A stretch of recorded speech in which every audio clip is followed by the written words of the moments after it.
ఈ యొక్క ఉత్సవాలను మొదలుపెట్టారు. మహారాష్ట్రలో మొదలైనటువంటి ఈ వినాయక ఉత్సవాలని మనమందరం ఐకమత్యంగా ఉండాలి. భారతదేశం మొత్తంలో కూడా మన సంస్కృతి కాపాడాలి, మన హిందూ ధర్మం నిలబడాలని చెప్పి ఆ రోజు బాలా గంగాధర్ తిలక్ గారు ఆలోచన చేసి ఈ యొక్క ఉత్సవాలను ప్రారంభించడం జరిగింది. ఆ యొక్క ఉత్సవాలు ఈరోజు ఇంటింటే వంటింటే అన్నట్టుగా ప్రతి రాష్ట్రంలోనూ ప్రతి ఊరిలో కాదు ప్రతి గల్లీలో నవరాత్రి ఉత్సవాలు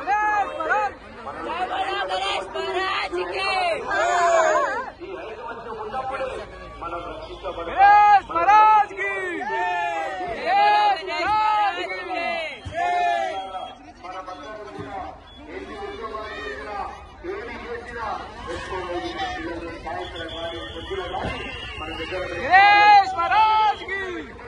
మన యొక్క సాంప్రదాయం చెప్పాలి, మన సంస్కృతి గురించి చెప్పాలి. వారికి విద్యా ముందుతో పాటు మన యొక్క ఏవైతే జీవన శైలి పిల్లలకు నేర్పించాలి. చిన్నలు ఉన్నప్పుడు ఆ పిల్లలకు నేర్పిస్తేనే వాళ్ళు తర్వాత వాళ్ళు మన భాషలో నడుస్తారు. ఇవాళ చూస్తున్నంతకు చాలా మంది యొక్క వెనుక మీదకి వచ్చారు. చిన్న పిల్లలు నిజానికి వాళ్ళ నోరు పిల్లలు కూడా అటువంటి యొక్క చెప్పండి గాయత్రి మంత్రం కానీ హనుమంతులు అంటారని ఇలాగ వారి తల్లిదండ్రులకు కూడా ఈ యొక్క వేదిక ద్వారా ధన్యవాదాలు చేస్తున్నాము. అలాగే ప్రతి హిందువు ప్రతి తల్లిదండ్రులు అదే బాటలో నడవాలి. మన పిల్లలను తీర్చిదిద్దాలి.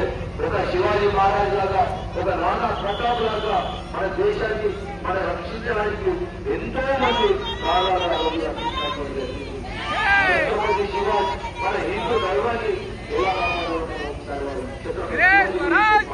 చాలా గంగాధర్ తిలక్ గురించి చెప్పాలి, రాణా ప్రతాప్ గురించి చెప్పాలి, శంభు మహారాజు గురించి చెప్పాలి. ఎందరో మహారాజులు ఉన్నారు.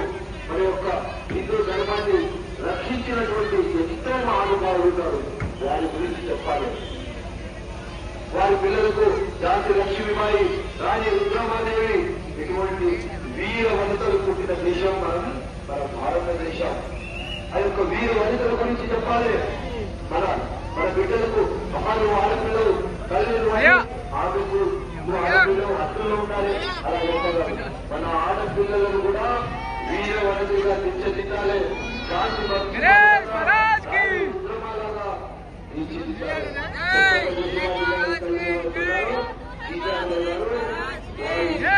ధర్మం కోసం వాళ్ళ కొడుకులు బతుకుతుంది.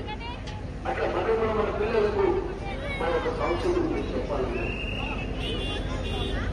ఈ యొక్క నవరాత్రి ఉత్సవాలు జరుపుకొని విచ్చేస్తున్నటువంటి అశేష జనవాహినికి, హిందూ బంధువులకు, హిందూ సోదరిమణులకు మరియు అందరికీ కూడా పేరున వారికి రాజేంద్ర నగర్ గణేశోత్సవం తరఫున స్వాగతం తెలియజేస్తున్నాము. భక్తులారా, మనమందరం కూడా భారతీయులంతో క్రమశిక్షణకు మారిపోయారు. ఏదైతే ధర్మం అందరూ బాగుండాలని ప్రపంచంలో